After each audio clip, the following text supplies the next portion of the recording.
Bonjour à tous, bienvenue dans ce live sur comment sortir de sa zone de confort quand on est hypersensible. Je vous laisse arriver, je vous laisse vous connecter et aujourd'hui on aura la chance d'échanger sur ce sujet-là avec Guylaine que je vais du coup inviter à nous rejoindre. Bonjour, bienvenue. Alors, je rajoute l'intervenante du jour qui va nous partager son expérience et sa vision de comment sortir de sa zone de confort. Bonjour à tous. Hello! Hello Guylaine, comment vas-tu? Ça va et toi? On voit Très très bien. bien, très bien. Je suis dans une bonne énergie. Ça faisait longtemps qu'on devait faire un live toutes les deux et du coup, je suis ravie de le faire avec toi aujourd'hui. Bah oui, moi aussi, c'est vrai que ça fait longtemps qu'on planifie ça mais ça y est, on a bien démarré 2023, février, c'est encore le début de l'année. C'est ça. Donc aujourd'hui, on va parler de sortir de sa zone de confort quand on est hypersensible notamment. Avant de jumper directement dans le sujet, je te propose peut-être de nous dire un peu qui tu es, notamment pour ma communauté qui ne te connaît peut-être pas forcément. Ça marche. Et ben moi, je suis Guylaine Vidal, je suis coach en reconversion et gestion de carrière. Donc j'accompagne les personnes à sortir justement de cette fameuse zone de confort, mais dans leur sphère professionnelle, soit pour améliorer leurs conditions de travail, soit pour voilà, carrément changer de métier, se reconvertir, se lancer dans l'entrepreneuriat, enfin, voilà, faire quelque chose qui les fait vibrer. D'accord, super. Merci pour cette présentation. Je te propose peut-être de redéfinir un peu les termes importants du sujet, puisque effectivement, il y a pour moi deux mots assez clés en fait dans ce sujet-là, que sont l'hypersensibilité et la zone de confort. Je propose de commencer par l'hypersensibilité, qui est forcément quelque chose qui moi me touche à titre personnel et aussi dans mon activité. Et je te donnerai après la main pour la zone de confort. Alors du coup, l'hypersensibilité, c'est vrai qu'on en parle beaucoup. C'est un terme qui est devenu à la mode, j'ai l'impression. On voit partout plein de Oui, livres, plein de c'est vrai. conférences sur le sujet. On dit plein de choses. Donc ça a des avantages, effectivement, parce qu'on en parle, ça permet de démocratiser le sujet. Mais on dit aussi des choses qui ne sont pas forcément vraies. Ce que moi j'ai envie de dire, c'est que déjà, c'est pas une maladie. C'est vrai que je le répète beaucoup, mais c'est pas quelque chose dont il faut se débarrasser, même si moi, personnellement, je suis passée par ce chemin-là il y a plusieurs années. C'est quelque chose qu'il faut vraiment finalement appréhender et apprivoiser, puisque c'est pas quelque chose dont on va se débarrasser et il n'y a aucun intérêt, en fait, finalement, quand on sait vivre avec, à finalement vouloir le supprimer. Donc, pour moi, il y a plusieurs définitions qu'on peut trouver en fonction de différents experts, mais la manière dont moi je présente les choses, c'est qu'il y a trois piliers à l'hypersensibilité, que sont l'hyperesthésie, l'hyperémotivité et l'hyperempathie. Donc, dans l'hyperesthésie, on a tout ce qui est du coup, le fait d'avoir des sens, un ou plusieurs sens qui soient très développés, la vue, l'odorat, le toucher, etc. Par rapport, quand je dis très développé, c'est par rapport à la moyenne, hein. Dans l'hyperémotivité, c'est le fait d'avoir des sentiments, des émotions qui sont très intenses, plus intenses encore une fois comparées à la moyenne. On a des émotions qui sont intenses pour nous, mais aussi pour les autres. Et c'est lié aussi à l'hyperempathie, c'est qu'on va du coup ressentir les émotions des autres de manière très forte et pouvoir se mettre vraiment à leur place. Ce qui a bien sûr des avantages, mais ce qui parfois, qu'on ne sait pas quoi faire avec, peut avoir des répercussions compliquées, vu qu'on va avoir des baisses d'énergie aussi, puisqu'on va capter comme ça beaucoup d'informations par rapport aux émotions des autres. Donc c'est quand on ne sait pas trop comment gérer tout ça, ça peut être difficile à vivre, mais c'est possible. On peut être hypersensible et heureux, donc il n'y a pas de souci par rapport à ça. Après, il y a plusieurs autres caractéristiques qu'on peut retrouver, mais pour moi, c'est vraiment les trois piliers. Bien sûr, on a toujours tout ce qui est le sentiment de décalage, puisque généralement, les hypersensibles ont vraiment l'impression d'être un peu à part, d'être un peu des extraterrestres, et du coup, se sentent un peu coupés du monde. Alors déjà, il faut savoir qu'il y a, selon les études, entre 20 et 25% quand même d'hypersensibles. Donc du coup, c'est vrai que finalement, on n'est pas seul. On n'est pas seul, donc voilà. Et d'ailleurs, n'hésitez pas, hein, pour ceux qui sont connectés, à mettre des petits messages, à commenter. On sera heureux de vous lire. Et si vous avez des questions aussi, on répondra aussi à vos questions. Pour ceux qui veulent avoir plus de détails sur l'hypersensibilité, j'ai un guide sur mon compte Instagram où j'ai réuni du coup plusieurs posts que j'ai fait sur le sujet. Vous pouvez aussi retrouver sur mon site internet, sur mon blog, j'ai créé 2 articles assez développés sur le sujet, donc n'hésitez pas aussi à échanger avec moi par rapport à ça. Maintenant qu'on a posé le cadre du coup de l'hypersensibilité, je te propose de te donner la main sur la zone de confort, qui est un peu aussi ta zone de génie finalement et d'expertise. Tout à fait. Et ben, la zone de confort, j'ai envie de dire, c'est nos habitudes, c'est les comportements, comment dire, c'est les situations qui nous mettent pas en stress. Si je pouvais le résumer, je pense que ça serait exactement ça. Donc, d'un côté sphère professionnelle, ce serait le métier actuel, mais les tâches aussi qu'on réalise.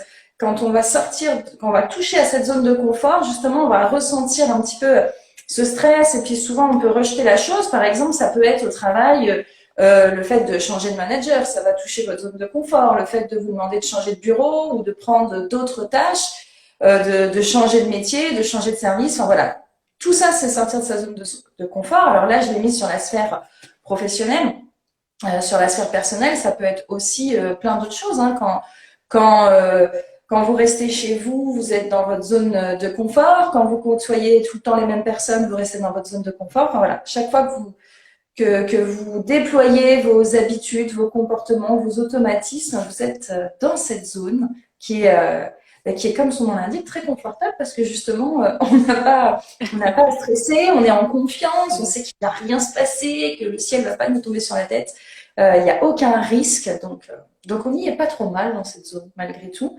Mais on peut quand même y être un peu malheureux parfois, hein, ce qu'on peut dire aussi zone de confort inconfortable. Hein, c'est, euh, c'est que oui, effectivement, on stresse pas. Mais c'est pas pour autant qu'on y est heureux dedans, parce que parfois on aimerait peut-être rencontrer d'autres personnes si on est dans la sphère personnelle, mais on n'ose pas. Peut-être faire de nouvelles choses, mais on n'ose pas parce qu'on a peur. Et puis dans le cadre professionnel, moi celui en tout cas j'accompagne les personnes, on est dans un job qui soit nous passionne pas trop, soit même nous rend malheureux, mais bon, prendre le risque de partir malgré tout, voilà, c'est une bonne chaussure, comme on dit. Donc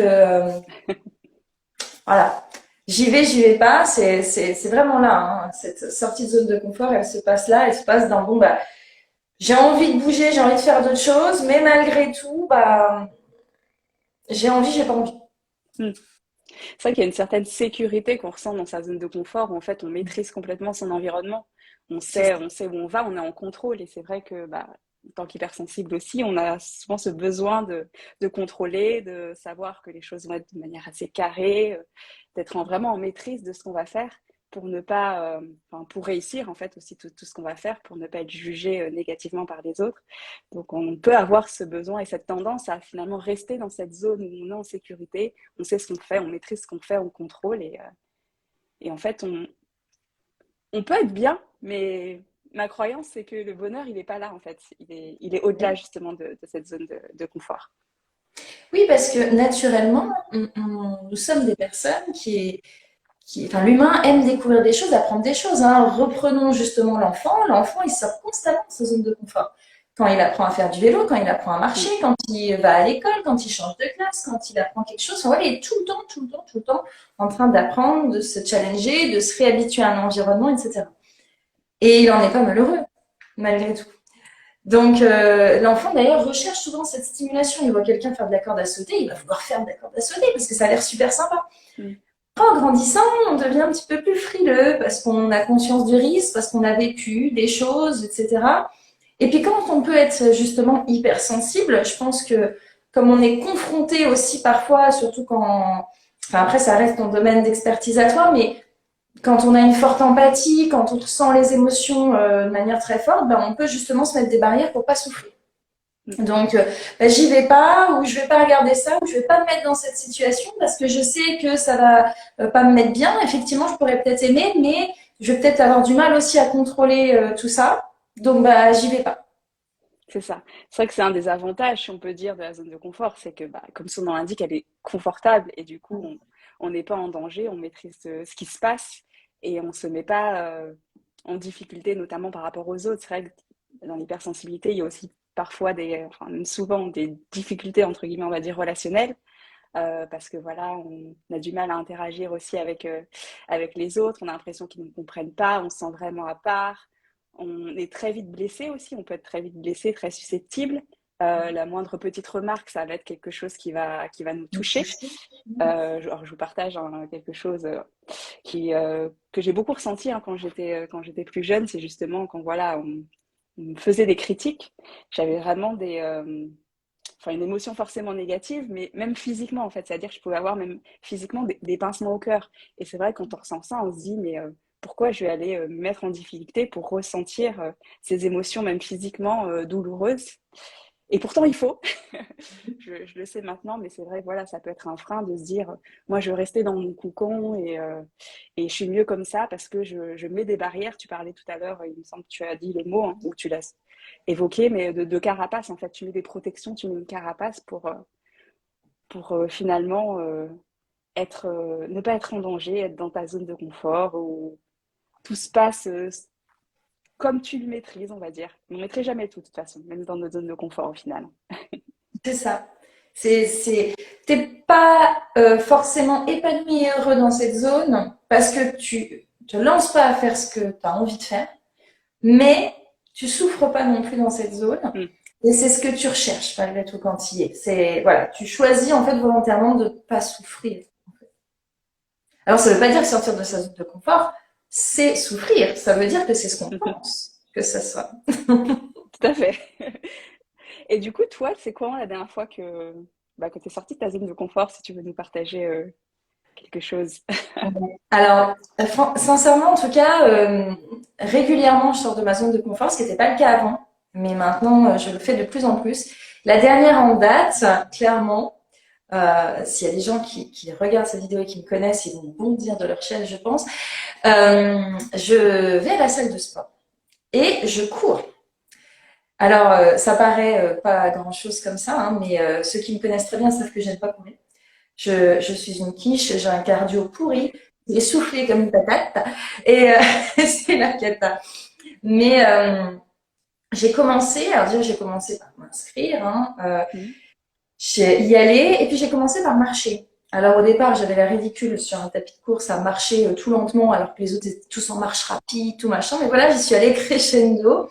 Et puis après, j'ai fait de la marche rapide. Puis après, j'ai commencé à incliner un petit peu le tapis. Et ça fait pas longtemps hein, que je cours. Hein. Alors quand je dis je cours, attention, je cours pas non plus. Faut pas m'imaginer en train de courir énormément. Mais faut pas trop en demander non plus. Mais mais ouais, ça doit faire depuis 2 semaines. Donc c'est très récent quand même que Bravo. je cours. Alors, donc je marche une minute, je cours une minute, je marche une minute. C'est je sais plus comment ça s'appelle, mais c'est un exercice précis sur les tapis de course pour ceux qui ont l'habitude. Et je suis essoufflée comme une patate, je suis rouge comme une tomate, parce que comme j'ai la peau très blanche, automatiquement, je rougis très vite. Mais en fait, je suis super contente parce que ça y est, je peux dire que je cours alors qu'avant, j'y arrivais pas du tout. Bah, merci pour ton partage. Et en fait, il y a plein de choses intéressantes, je trouve, dans ce que tu as dit. Bah, déjà, il y a le fait d'y aller par petits pas, en fait, de se mettre des étapes. On n'est pas obligé de toujours vouloir aller gravir la montagne et faire un bond géant qui d'ailleurs n'est pas possible quand on est en bas d'une C'est montagne. ça. Mais voilà, on se met des petites étapes, des petits challenges finalement qui sont acceptables pour nous. Il y a aussi ce que je trouve intéressant dans ce que tu as dit, c'est en fait finalement on entendait ta petite voix avec la tendance aussi à se comparer. Et c'est vrai que, Oui. et surtout en tant qu'hypersensible, alors tout le monde, hein, je pense, hein, mais nous peut-être un peu plus, mais voilà, cette comparaison de se dire, oui, mais lui, il court mieux que moi, lui, il court plus vite que moi, oui, mais je vais être ridicule. En fait, on se met nous-mêmes des barrières parce qu'en fait, souvent, les gens autour de nous, à la salle de sport ou autre, les gens, ils s'en foutent en fait de Oui, ce que complètement. tu peux faire, de à quoi tu ressembles, etc. Mais nous, on se monte tellement le cerveau en se disant mais là, il m'a regardé, mais il doit se dire ça, et puis regarde comment lui il court et tout. Et en fait, on s'empêche, en fait, on se fait du coup une histoire, déjà, on se raconte des choses qui ne sont pas forcément C'est vraies. nous qui pensons Mm, ça. c'est ça. On projette nos craintes, nos peurs, nos croyances aussi, et ça nous empêche de passer à l'action. Et le final, c'est que tu as dit que tu étais très heureuse, donc ça provoque voilà, un sentiment de joie, de bonheur, une fierté aussi, j'imagine. Oui. Et le résultat, finalement, est bénéfique. Bah oui, alors j'y vais pas pour maigrir, hein, mais ça faisait partie de mes objectifs, hein, un coin dans ma tête, comme celui d'être blonde une fois un jour. Et, Ça me et, parle. c'est ça, ça fait partie de ma to-do list.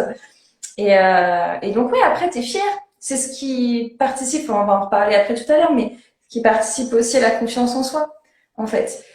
Et comme tu l'as dit, l'important, c'est d'y aller par étapes, et c'est pour ça que je l'ai souligné, parce que j'ai pas commencé par essayer de courir tout de suite, parce que je sais que sinon j'aurais arrêté d'y aller. Parce que comme j'aimais pas ça, il n'y avait pas d'intérêt.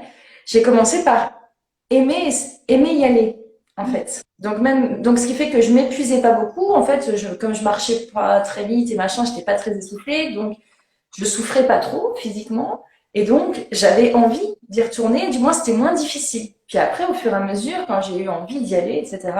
Puis après, bon, bah, au fur et à mesure, les endorphines font aussi bien le boulot. Mm. Donc t'as envie d'y retourner, quoi.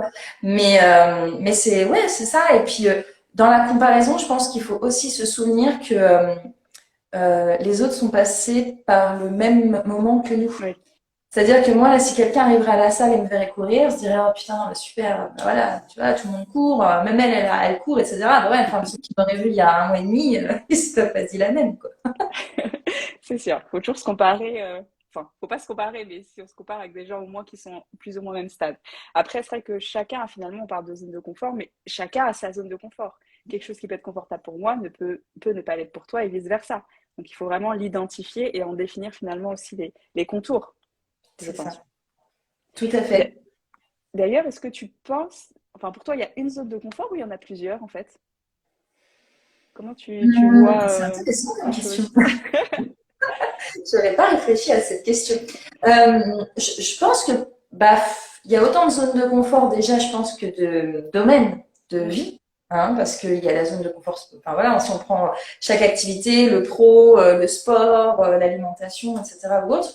Après, je dirais qu'on pourrait, un peu comme cette roue de la vie, en fin de compte, se définir sa propre zone de confort. mhm, Mais pour moi, elle est mouvante. C'est-à-dire que là, par exemple, aujourd'hui, courir fait partie de ma zone de confort, enfin à mon niveau à moi en tout cas.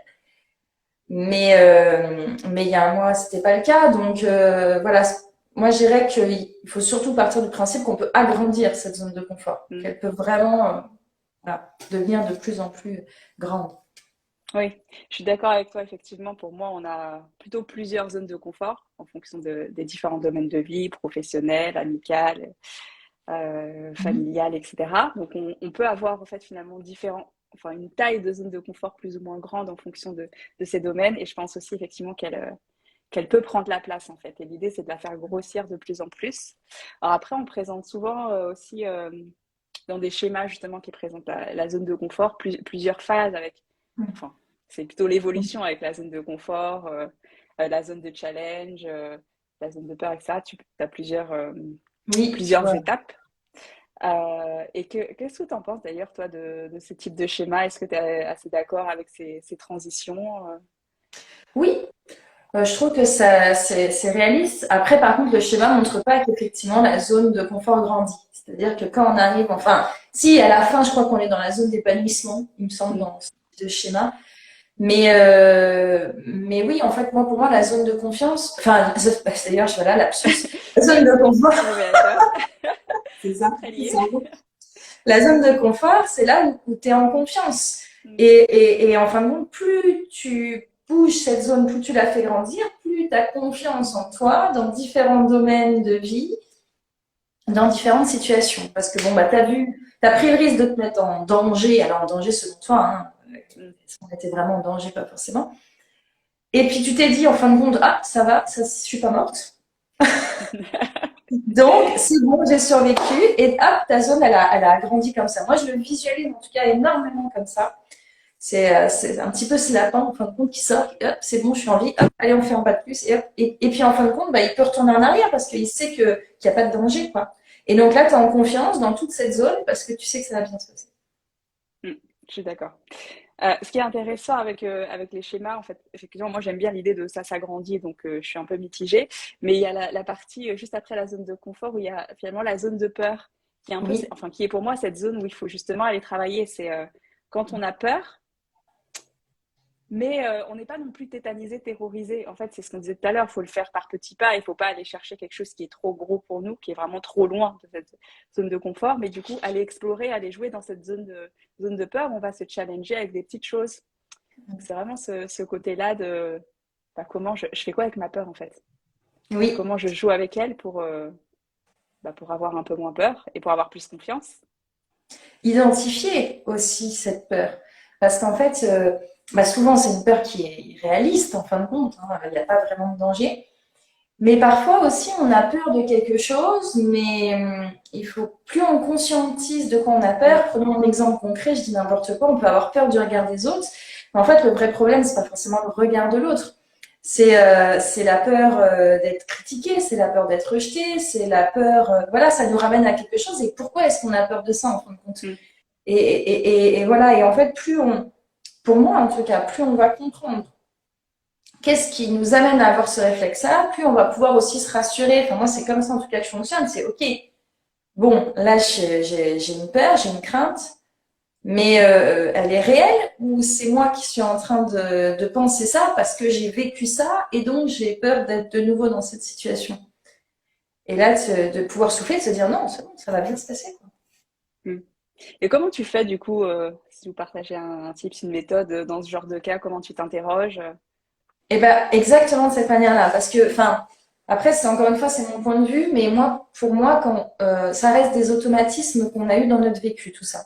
Alors bien sûr, on peut diminuer les automatismes et les faire complètement disparaître. C'est pas que j'y crois pas, mais je pense que ça demande beaucoup beaucoup de temps. Mm.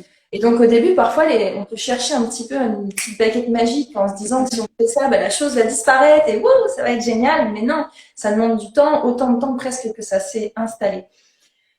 Et moi, ça m'arrive encore parfois aujourd'hui de ressentir ouais, un petit coup de stress, une peur ou une crainte, etc. Et déjà, je souffle pour Mhm. essayer de reprendre le contrôle un petit peu de mon et puis après, c'est vraiment, voilà, je me pose la question. Pourquoi j'ai peur? Qu'est-ce qui se passe? Pourquoi est-ce que je suis en stress? Là, réellement, pourquoi? Mm. Est-ce que c'est réel ou est-ce que c'est moi qui pense ça? Déjà, à différencier, c'est vraiment la situation ou c'est ce que je suis en train de penser moi? Et si la réponse c'est bah non, c'est toi qui penses ça, d'accord, je suis en train de penser ça parce que bah, je connais mon histoire, je connais mon vécu, c'est le réflexe que j'ai, c'est mon mode de fonctionnement. Sauf que là, c'est bon, ça va bien se passer, donc tu vas te calmer, hein, et puis on va y aller. Tu te parles en fait un peu à toi-même, Mm. quoi. Et puis tu te lances. Alors au début, ça demande énormément. Moi, souvent, je donne le schéma de la voiture aux personnes. Je leur dis, quand tu as appris à conduire, on t'a dit, attention, tu vas passer, tu embrayes, tu passes à vitesse 1, tu débrayes, souvent en plus tu comme ça. Et puis après, tu passais la 2, tu écoutais bien ton moteur, tu mettais surtout pas la musique, hein, parce qu'il fallait que tu entendes le moteur pour savoir si tu devais changer de vitesse à l'époque. Et maintenant, je suis sûre que toutes les personnes se posent des questions au bout d'un moment quand ils conduisent souvent. Et ben c'est pareil avec notre cerveau, c'est pareil avec Mm. notre mode de fonctionnement. Je leur dis, ben, je dis, là, tu vas prendre ta voiture, et tu vas te poser la question, pourquoi t'embrayes? Et pourquoi tu débrayes? Et pourquoi tu changes de vitesse? Et pourquoi ci? Et pourquoi ça? Et puis maintenant que tu l'as fait avec ton véhicule, tu vas faire pareil avec toi. Pourquoi dans cette situation tu stresses? Pourquoi dans cette situation tu stresses pas?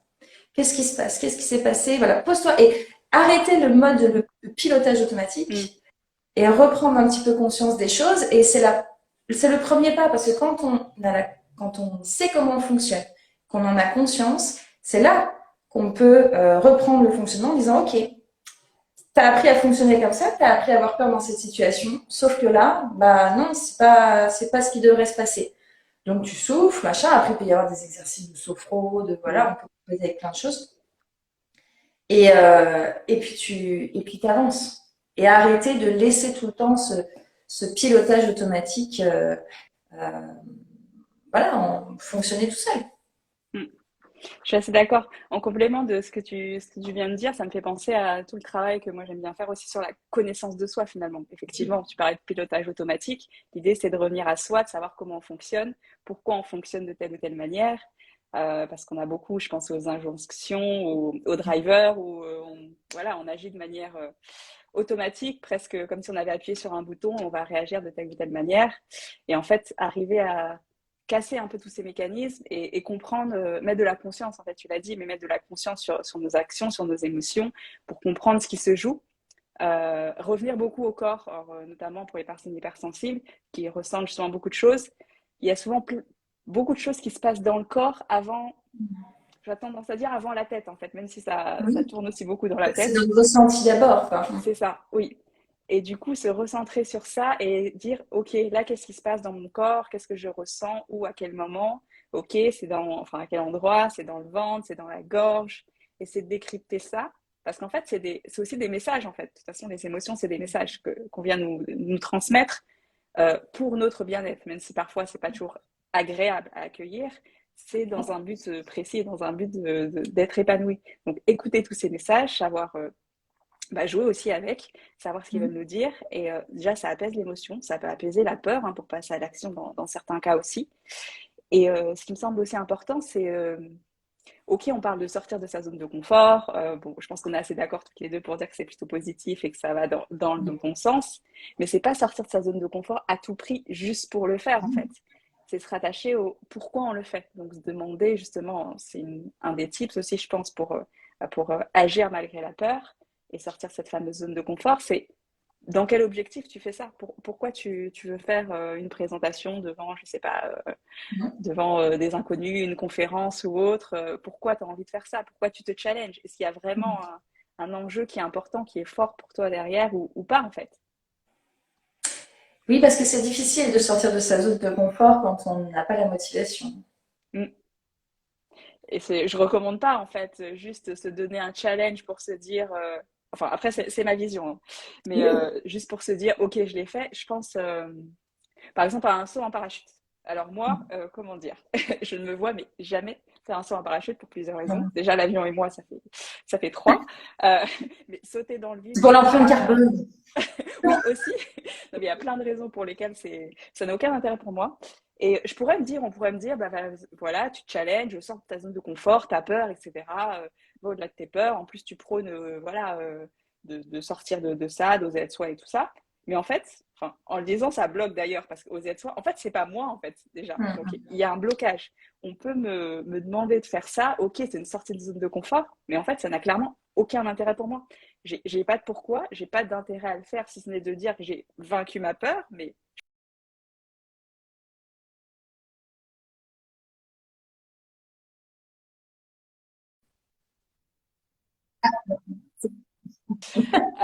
donc ça n'a vraiment aucun intérêt que je fasse ça, en fait.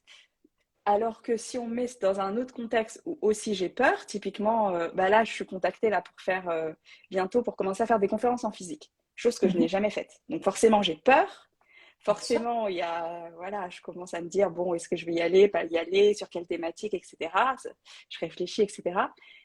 Mais en fait, j'ai envie de sortir de cette zone de confort, j'ai envie d'exploiter ce nouveau terrain parce que je sais que ça a du sens pour moi, parce que j'ai envie de transmettre des messages, j'ai envie de connecter avec les gens. Et là, quand tu regardes sous un angle différent, en fait, tu dis, ok, j'ai peur, mais je vais y aller quand même, en fait. Oui, parce que ça fait partie des choses que tu as envie de faire. Tu l'as très bien dit. C'est pas faire quelque chose pour pouvoir dire je l'ai fait, pour pouvoir machin. Il faut que ça ait un sens pour nous.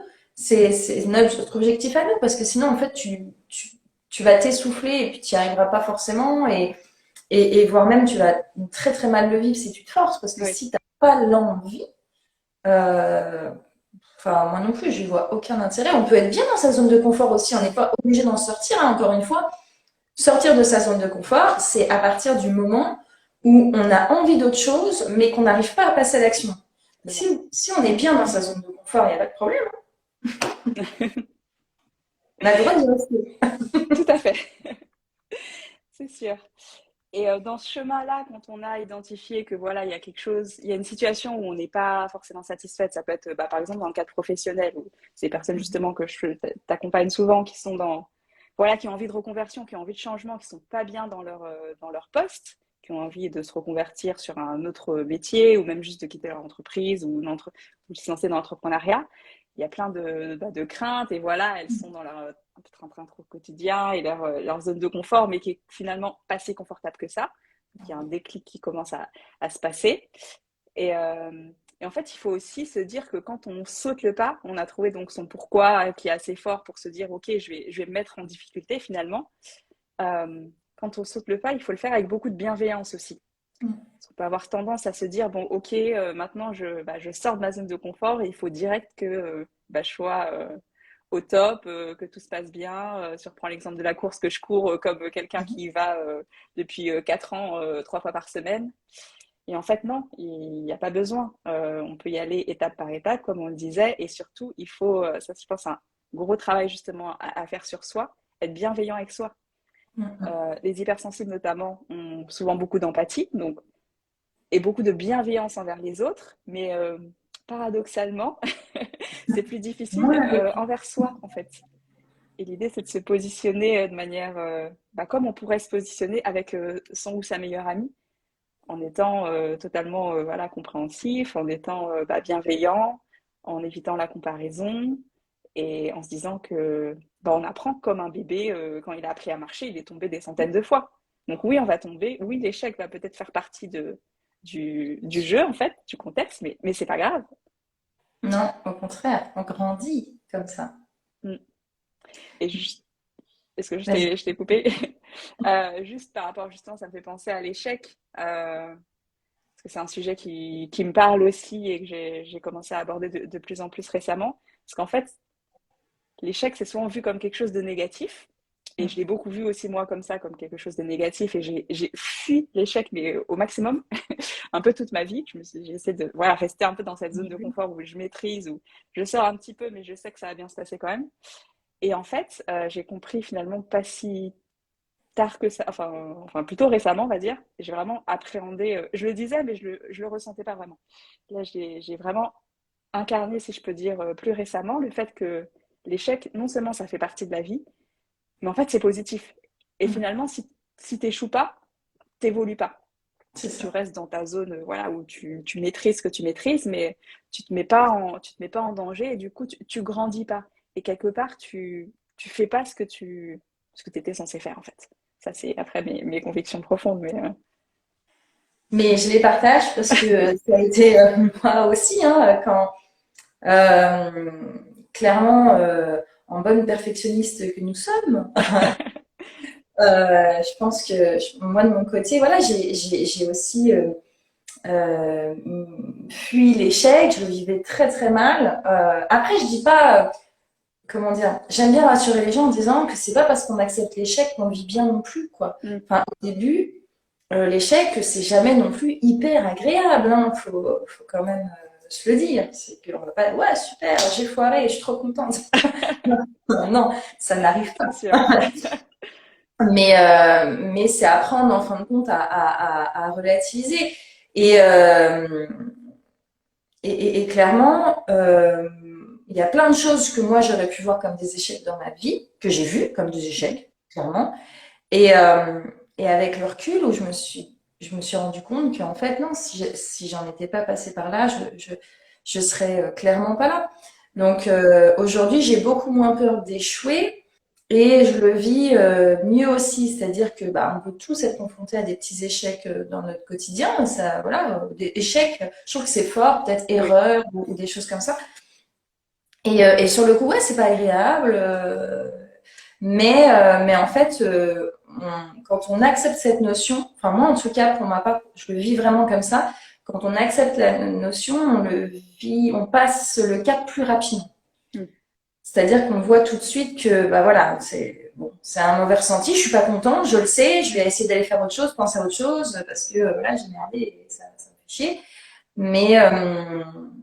Mais je sais que ça va être bénéfique. Je le vois pas encore, mais mm, je vais réfléchir à pourquoi, qu'est-ce qui s'est passé, machin, etc. Et celle-là, voilà, ça se repassera pas. Je vais en apprendre quelque chose et on va avancer comme ça. Et c'est comme ça qu'on avance beaucoup, beaucoup mm. plus vite. Moi, j'aime beaucoup aussi. Je sais pas si tu l'as vu cette vidéo. Elle est passée sur Facebook. C'est une boule, une balle ou je sais pas quoi. Et en fait, ils la font rouler sur une ligne droite. Et à la fin de la ligne droite, en fait, t'as un mur pour qu'elle en fait, qu'elle se Mm. reprenne et qu'elle puisse revenir. Et en même temps, parallèlement, ils ont fait un chemin avec plein de vagues pour représenter la réussite, l'échec, la réussite, l'échec. Mm. Et ben la boule, je vous laisse tester chez vous, hein. La boule, la boule où il y avait les vagues est arrivée beaucoup plus vite sur le retour que celle qui était en ligne droite. Pourquoi? Parce qu'en fait, l'échec, à chaque fois, ben, en fait, elle bondissait dedans. Et comme elle bondissait, ben, elle sautait, elle sautait, elle sautait, puis Ouais, elle est revenue beaucoup plus vite que ben, celle qui est restée. Voilà. Et je trouve que voilà, c'est très parlant, encore une fois, ouais, tout à visuellement, fait. que, Effectivement. que l'échec, en fait, c'est ça. C'est si tu ne tombes pas, ben, tu ne te relèves pas. Et si tu ne te relèves pas, ben, tu avances beaucoup moins vite. Mm. Effectivement, il faut. Enfin, moi, je suis convaincue maintenant que les échecs, ou on peut leur donner un autre nom, hein, mais les difficultés qu'on traverse, finalement, ça nous mène plus vite vers là où on veut aller et on est obligé de passer par là. Et si on passe pas par là, c'est quelque part que on n'avance pas ou pas assez vite. Et que oui, surtout, on se met pas en danger. Et du coup, peut-être s'interroger sur bah, pourquoi on rencontre pas d'échecs. C'est qu'on choisit la piste de la facilité. Et oui. Donc derrière, il y a aussi quelque chose. Quand pendant plusieurs années, j'ai cherché justement à ne pas connaître cet échec pour être dans bah, je réussis tout, c'est magique, je suis parfaite, même si c'est pas possible d'être parfaite. C'était aussi pour voilà, satisfaire un certain modèle, une certaine image que je voulais renvoyer par rapport aux autres, mais ça ne me correspondait pas. Et maintenant où je suis passée par du coup d'autres chemins de vie et où oui, je me suis confrontée à bah, je me suis un peu pris les murs aussi, hein, comme j'ai envie de dire comme tout le monde, mais j'ai accepté ça et en fait je suis maintenant fière de certains murs que je me suis pris parce que je sais qu'en fait ils m'ont réorientée et qui m'ont permis de me réaligner et de me ramener sur vraiment bah, mon vrai chemin, celui sur lequel je suis bien, même si voilà, je vais potentiellement encore un peu bifurquer parce que la vie, c'est pas une ligne droite, et c'est très bien. Mais c'est positif en fait. Et dans chaque échec, finalement, il y a du positif à en tirer si on sait regarder les choses telles quelles. C'est pas forcément facile. Faut pas faire dès que ça arrive. Et parfois, il y a besoin d'être accompagné aussi pour le faire. On ne le voit pas tout seul. Mais c'est important de switcher un peu aussi de mindset par rapport à ça. Tu l'as bien dit, si on échoue, c'est souvent qu'il y a une raison, qu'il s'est passé quelque chose. J'aime beaucoup ce que tu as dit, hein, le fait bah, presque de se réaligner quand on se prend un mur, mais pour retourner dans la bonne direction. Et moi, j'accompagne quand même souvent des perfectionnistes. Les perfectionnistes aussi, c'est simple en fait, comme la barre elle est là, très très haut, très très très très très très haut, Ouais, ouais, je et connais ben bien. ils échouent très très très très très souvent. Et, euh, Et en fait, peuvent se sentir vite perdus, désemparés, etc. Avec bah, j'y arriverai jamais, j'y arrive pas, pourquoi les autres ils y arrivent et pas moi, etc. etc. Hein, typique du perfectionniste. Mais se prendre l'échec, c'est aussi, alors oui, se demander si on est dans la bonne direction. Parfois, on est dans la bonne direction. Mm. Parfois, c'est juste aussi accepter de baisser la barre. Ouais. Et d'arrêter de... Parce qu'on revient au petit pas de tout à l'heure. Hein. Moi, ce que je dis toujours à mes coachés, c'est cette phrase-là. Ça fait partie de ma liste des phrases pourries. C'est, ça ne viendrait pas à l'idée face à un escalier, si tu veux aller au premier étage, de sauter comme une dingue pour essayer d'arriver là tout en haut, là, comme un kangourou. Sinon, ça viendrait à l'idée à personne. Alors, on peut avoir des petits malins qui font 2 par 2 les marches. Hein. Mm. Mais il y a plus de risques qui se cassent la gueule quand même. Hein, Mais j'aime bien mais dire ça. il y a des petits malins. Ceux qui ont des grandes jambes, tout ça. Mais sinon, normalement, hein, on monte une marche par une marche et on arrive très bien en haut. Et c'est ça le problème aussi parfois avec les objectifs qu'on se fixe ou ce qu'on a envie de faire, que ce soit dans le monde professionnel ou qu'on veut tout de suite, je sais pas, accéder à un certain poste ou à un certain niveau ou qu'on veut tout de suite changer de job ou tout de suite trouver ce qui nous correspond, ou etc., etc., etc., ou même dans la vie personnelle. Voilà, moi, j'irai pas courir un marathon. J'en suis pas capable. C'est pas la peine d'essayer. Ça, j'en suis pas capable. Ça veut pas dire que j'en serai jamais capable. Ça veut juste, là, tout de suite, soyons réalistes, je n'en suis pas capable. Donc, non, il faut d'abord, bah voilà, que j'essaye de courir un peu plus, et puis un peu plus. Et c'est ça, les petits pas. Et c'est ça qui est important parce que clairement, si vous avez un escalier chez vous, essayez de bondir comme un kangourou jusqu'au premier étage. Je suis sûre que vous allez vous faire mal. Je suis sûre que vous n'allez pas y arriver et je suis sûre que vous allez abandonner. Mm. Et c'est pas ce qu'on veut. Eh Faut ben pas non. que vous abandonniez. Effectivement. Donc, L'idée, c'est de y aller avec des petits pas, hein, de changer son mindset aussi, du coup de se dire qu'on est capable, travailler sur sa confiance en soi, son estime de soi.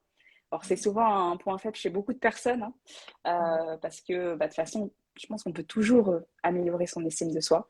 C'est un travail un peu de toute une vie. Et c'est vrai que souvent, ça peut être enfin, ça peut être paralysant, puisqu'on se dit, effectivement, tu l'as dit là dans un exemple, que tu n'en étais pas capable. On peut vite se mettre des choses dans la tête, or, parce que l'entourage nous le dit, parce que nous-mêmes, on s'auto-persuade qu'on ne le peut pas, sans finalement bah, avoir essayé, ou sans Oui, avoir essayé de la bonne façon, parce que parfois, on jump dans quelque chose et on se dit, OK, je vais faire ça, mais on ne sait pas comment s'y prendre. Par exemple, oui, je vais courir, mais ça y est, je vais faire un marathon. Mais avant de faire un marathon, peut-être tu cours peut-être un 5 km, un 10 km, enfin étape par étape, et peut-être que ta technique de course, elle peut être améliorée, peut-être tu peux échanger avec des professionnels, etc. En fait, il y a plein de choses qui peuvent te rassurer pour que finalement, ta sortie de zone de confort, elle soit un peu plus confortable, qu'elle se fasse un peu plus en douleur, avec du coup du challenge qui monte graduellement, mais que ce soit pas une zone finalement, que tu tombes pas d'une zone de confort à une zone de terreur où tu es tellement paralysé que bah, soit tu fais rien parce que ça te fait tellement peur, ou alors tu agis, mais comme la marche est beaucoup trop haute, tu essayes d'aller en haut de l'escalier, bah forcément tu te casses la gueule en fait. Et après tu recommences pas. Et bah c'est non, vraiment dommage. tu t'es fait mal et tout, faut être maso pour y retourner. Non, mais si je ramène moi, en tout cas, dans les personnes que j'accompagne dans le monde professionnel, pour l'entretien d'embauche, par exemple, il y a des personnes qui peuvent appréhender l'entretien d'embauche. Et ben moi, ce que je vais leur dire, c'est déjà, ils vont essayer de simuler l'entretien d'embauche, soit avec des simulateurs virtuels, soit on peut le tester aussi en coaching.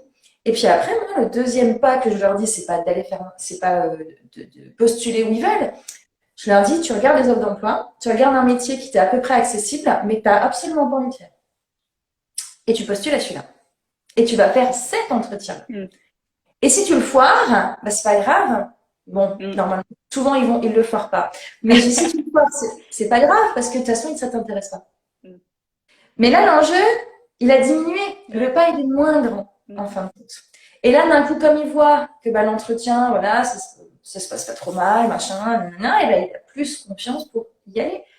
La reconversion, c'est pareil. C'est pas tout claquer, poser, allez, salut, au revoir, président, comme à l'époque. Sauf si vous gagnez au loto, vous faites ce que vous voulez.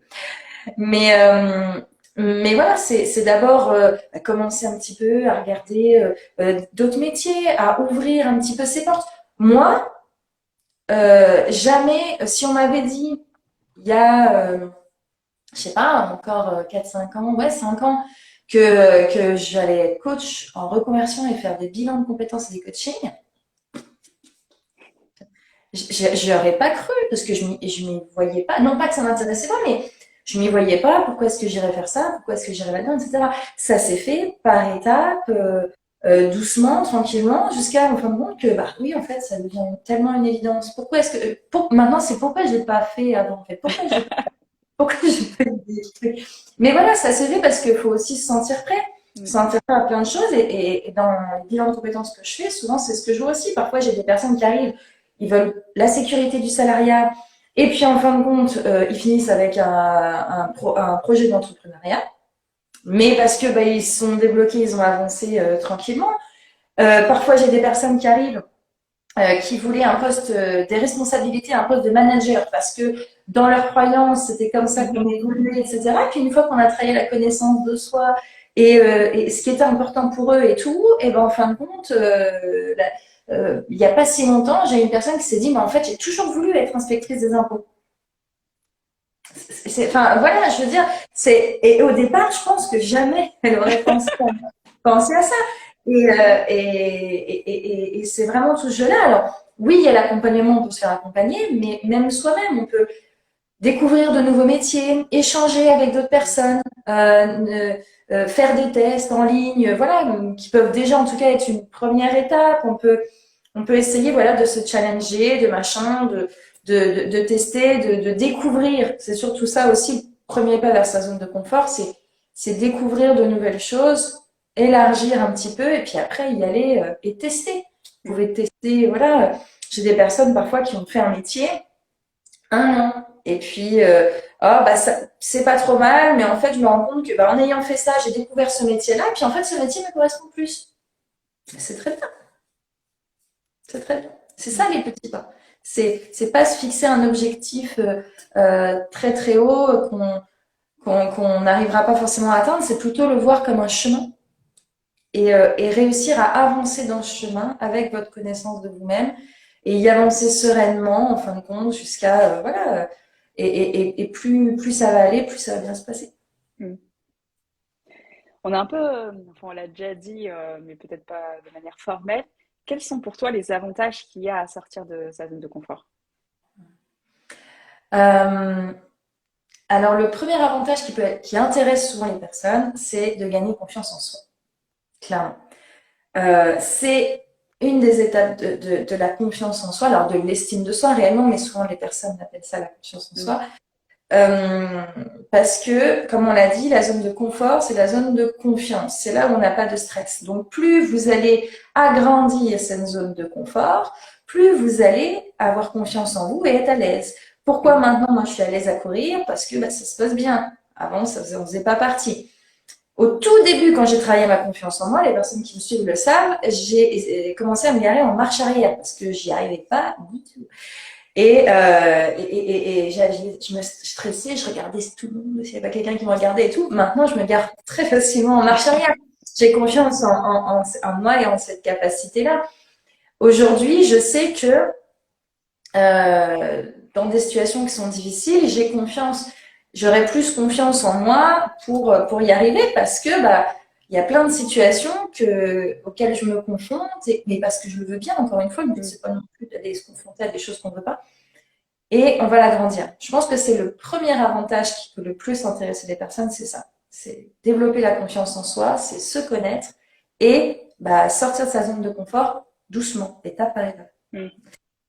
Et après, les autres avantages, c'est aussi d'apprendre à se connaître. Ça va avec la connaissance de soi, je pense, parce qu'on découvre de nouvelles choses. Moi, quand j'ai commencé à écrire mon blog, jamais j'aurais pensé que j'aurais pu en vivre, en fin de compte, en faire une activité. Jamais j'aurais pensé que j'aurais été capable de créer un site internet, de faire du blogging et de le référencer sur Google. Alors là, si on m'avait dit ça, je crois que jamais j'aurais cru. Et c'est pourtant ce qui s'est passé. Et je me suis rendu compte que j'aimais bien faire ça. Mm. Mais je l'aurais jamais su si je l'avais pas fait. Encore une fois, c'est vraiment ça aussi l'avantage de sortir de sa zone de confort, c'est apprendre à se connaître. Ceux qui connaissent le 360, la fameuse fenêtre de Johari, c'est cette fameuse zone inconnue en fin de compte qu'on connaît pas et que les autres ne connaissent pas non plus de soi-même. On peut la connaître que en essayant de tester des choses. Et parfois on va se dire non en fait j'aime pas du tout. Et parfois on va se dire ça en fait c'est plutôt sympa ce truc-là. Donc moi, c'est les deux gros avantages. Qu'est-ce que je m'étais noté aussi? Apprendre, découvrir de nouvelles choses agrandir cette zone Mm. pour gagner confiance. Pour moi, tout est relié en fait, j'ai envie de dire presque. Mm. Je rajouterais, je l'ai dit tout à l'heure, mais pour moi, c'est vraiment l'alignement en fait, parce que pour moi, Mm. le bonheur et l'alignement à soi, il est au-delà de cette zone de confort. Ça, c'est ma croyance, on me l'enlèvera pas, en tout cas pas pour l'instant. Et c'est vrai que c'est un avantage fort que je vois au fait de sortir de sa zone de confort. Et c'est pour ça que personnellement, moi, je le fais de plus en plus, Mm. d'aller me challenger, d'aller agrandir ma zone de confort pour toucher plus de gens et faire ce qui est vraiment important pour moi. Donc, c'est relié aux valeurs. Donc, du coup, la connaissance de soi, travailler sur vos valeurs. Franchement, c'est une étape clé et indispensable, savoir ce qui est vraiment important pour vous. Et vraiment pour vous, pas ce que vos parents vous aient dit qui était important finalement, en fait. Donc, ces valeurs personnelles à soi et pas à la société ou à sa famille. Complètement. Et si on refait un petit résumé de comment on fait, du coup, finalement, pour sortir de sa zone de confort, parce qu'on a dit plein de choses, hein, pas mal de conseils, on pourrait même en rajouter d'ailleurs. Mais voilà, qu'est-ce que tu as envie de dire là si on formalise un peu la réponse à cette question? Comment on fait? On baisse la barre. Déjà, la première chose, hein, on arrête de la mettre trop haut, on commence par la mettre à faire des choses réalisables et ensuite on passe à l'étape supérieure. On se fixe aussi un peu des objectifs Alors sans se mettre non plus la pression, Mm. mais clairement, on ne peut pas sortir de sa zone de confort en fonctionnant en pilote automatique, c'est-à-dire se lever le matin, aller au travail, manger, dormir, métro, boulot, dodo, etc. Si vous n'avez pas d'objectif, même tout petit, en fin de compte, bah, vous allez vivre les journées et elles vont passer comme ça et vous ne sortirez pas de votre zone de confort. Ouais. Et ouais, globalement, c'est ça. Petit pas par petit pas, Mm. quoi. Fixer des objectifs, enfin, savoir où on veut aller, découper en petits objectifs votre chemin et commencer étape par étape et arrêter de tout de suite voir la barre Mm. et de ouais, comment dire, tout le temps un petit peu, est-ce que j'avance assez vite? Est-ce que je l'atteins assez rapidement? Est-ce que si, est-ce que ça, etc. C'est Mm. aller là-haut, si elle arrive dans 5 ans, elle arrive dans 5 ans, si elle arrive demain, elle arrive demain. Enfin, je veux dire, voilà, il y a pas, faut pas oublier que ce qui est important, c'est le chemin et c'est pas le but, c'est pas la C'est pas la finalité. destination, tout à fait. Mm. Quand on a la finalité, alors moi, c'est ce qui m'est arrivé dans ma vie très clairement et c'est aussi pour ça que je peux le dire facilement, hein. C'est que moi, je m'étais fixé un objectif de vie, d'être manager, d'être machin, d'être ci, je voulais être responsable RH, tout, voilà, et je l'ai atteint très rapidement et j'ai jamais été aussi malheureuse de ma vie. Mm. Et pourtant, je comprenais pas, hein, parce que c'est exactement ce que je voulais dire. Ah bah Comment tu ça vois. se fait que j'étais pas bien? C'était exactement, tout était parfait dans mon perfectionniste. Mm. Et puis après, bah, quand vous y arrivez, normalement, vous êtes censé, dans votre idéal, être hyper bien, être hyper heureux, vous avez atteint votre objectif et tout. Puis en fin de compte, bah, moi, je peux vous le dire, vous arrivez sur votre objectif et vous dites, bah ouais, mais en fait, pourquoi est-ce que je voulais ça? Et en fait, d'accord, mais et maintenant, je fais quoi? Et j'avance comment? Et puis, je suis pas bien, pourquoi? Enfin, voilà. Le mieux, c'est de comprendre le chemin et puis vous arriverez beaucoup plus facile, juste plus facilement. Facilement. Parlons français. Vous arriverez beaucoup plus facilement à parce que le chemin il est mouvant, parce qu'il peut y avoir un caillou, un obstacle, etc. Et soyez armés justement plutôt à avancer dans ce chemin, à vous poser les bonnes questions et à choisir la direction qui vous correspond dans ce chemin, plutôt que de vous focus sur un objectif final qui, ne l'oubliez pas, on change. Moi, je suis Oui. pas la même personne qu'il y a 10 ans. Je serai certainement pas la même personne dans 10 ans. Donc, me fixer un objectif qui ne bouge pas, bah, c'est presque con parce que Mm. si je l'attends dans 10 ans, mais si dans 10 ans il ne me correspond plus et que j'ai pas réussi à bouger mon chemin, bah, je serai encore malheureuse. En fait, c'est un cap finalement. Il donne la direction, l'objectif, mais il peut changer, même limite, il doit changer dans le temps aussi, parce que voilà, comme tu le dis très bien, on n'est pas forcément les mêmes, on évolue, on apprend Ouais. toujours de mieux en mieux à se connaître, et du coup, on sait de mieux en mieux bah, ce qu'on veut, et puis on a le droit aussi de changer d'avis, donc effectivement, se poser des objectifs, les formuler quand même si possible de manière smart, justement pour respecter bah, tous les critères, hein, spécificité, deadline, le fait que ce soit atteignable, que ce soit écologique pour vous, etc. Il y a plein de critères. Je rajouterais, oui, baisser la pression, donc lâcher le perfectionnisme, être bienveillant, hein, on l'a dit, mais être bienveillant avec soi, c'est essentiel. Euh, Travailler sur sa confiance en soi aussi. Et écouter ses émotions, en fait, écouter son cœur qui est vraiment un GPS et qui va vous guider sur là j'ai envie d'y aller, là j'ai moins envie d'y aller. Faites-vous confiance, en fait. Euh, il y a un instinct que vous avez qui est au fond de vous, hein, de chacun d'entre vous, et on ne l'exploite pas assez. Donc n'hésitez pas à vous reconnecter à ça et à retester et à faire sortir finalement le pouvoir de votre intuition parce que vous savez en fait ce qui est bon pour vous et où est la limite entre je sors un peu de ma zone de confort, je me challenge et là je vise le marathon, c'est trop quoi. Donc refaites-vous confiance. Et il y a un petit exercice aussi que je voulais vous partager qui peut être intéressant quand vous avez peur en fait. Quand vous sentez que vous avez une peur, vous avez envie de faire quelque chose mais vous êtes quand même bloqué. C'est le scénario du pire. C'est vous vous dites, bah, c'est quoi le pire qui arrive si, par exemple, voilà, je prenais l'exemple tout à l'heure, je fais ma conférence en physique. C'est ma première conférence en physique. Il y a peu importe le nombre de personnes qui est en face, je suis en panique, etc. C'est quoi le pire qui puisse arriver? Peut-être qu'il y a personne. Peut-être que, au contraire, il y a trop de monde et je bafouille, j'arrive pas à m'exprimer. Je fais des Vous fautes, je fais cassez des la gueule sur la sous-dit. scène.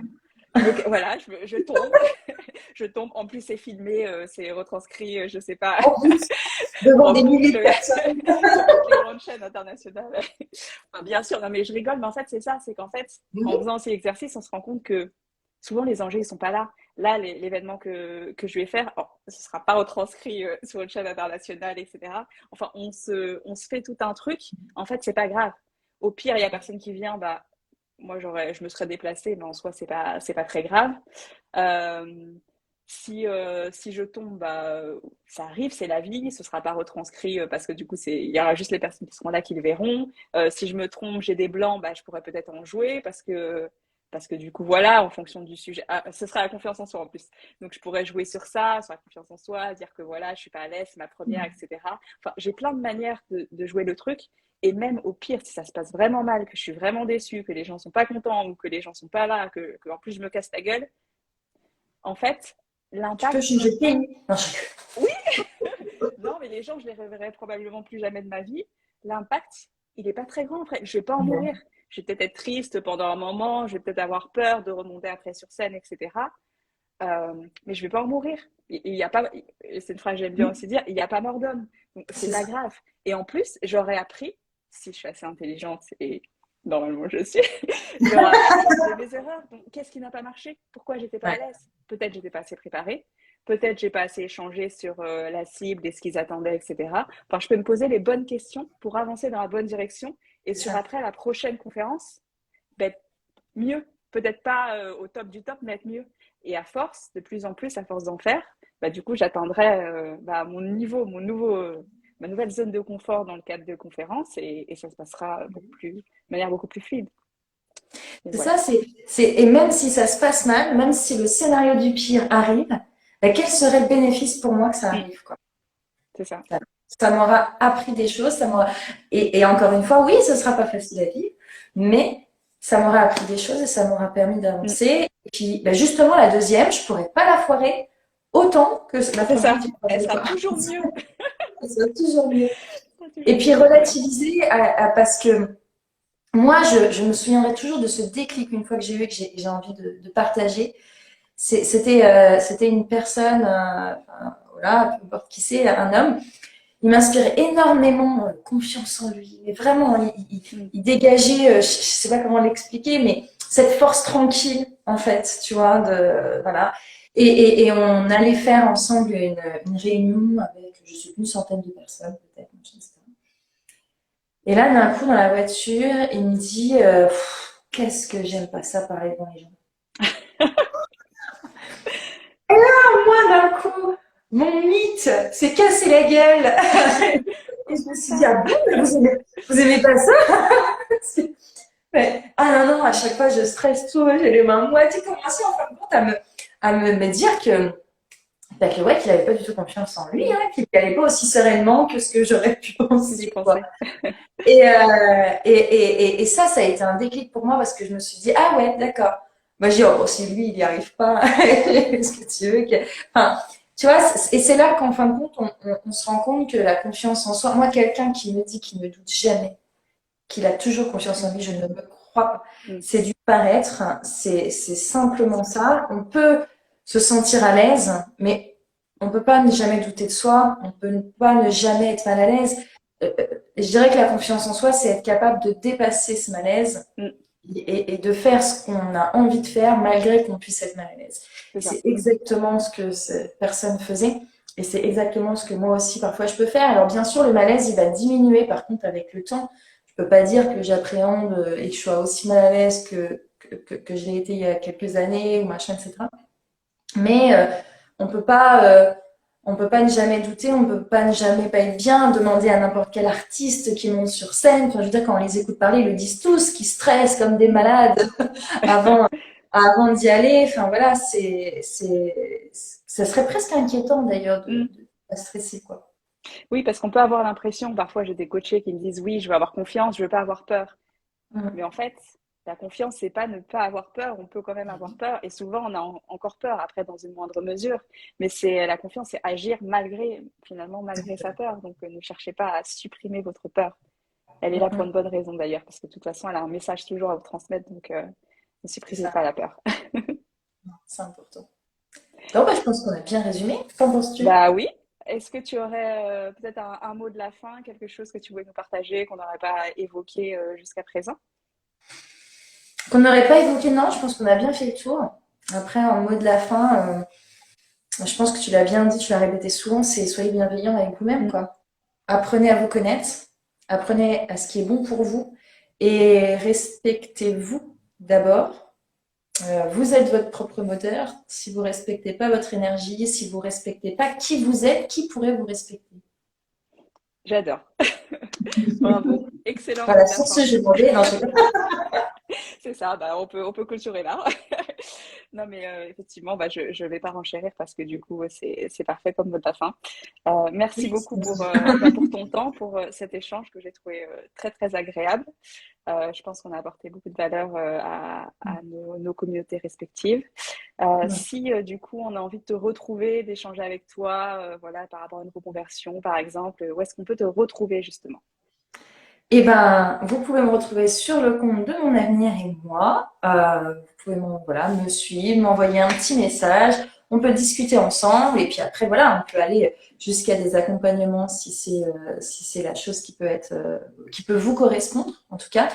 Mais déjà, dans un premier temps, échanger. Moi, j'aime bien échanger avec les personnes, comprendre leur histoire et voir si c'est ce dont ils ont besoin ou pas. Bah, merci beaucoup, Guylaine, pour ton temps et je te souhaite une excellente après-midi et fin de journée. Merci à toi pour ton invitation et très bonne journée à tous. Au revoir. Au revoir à tous.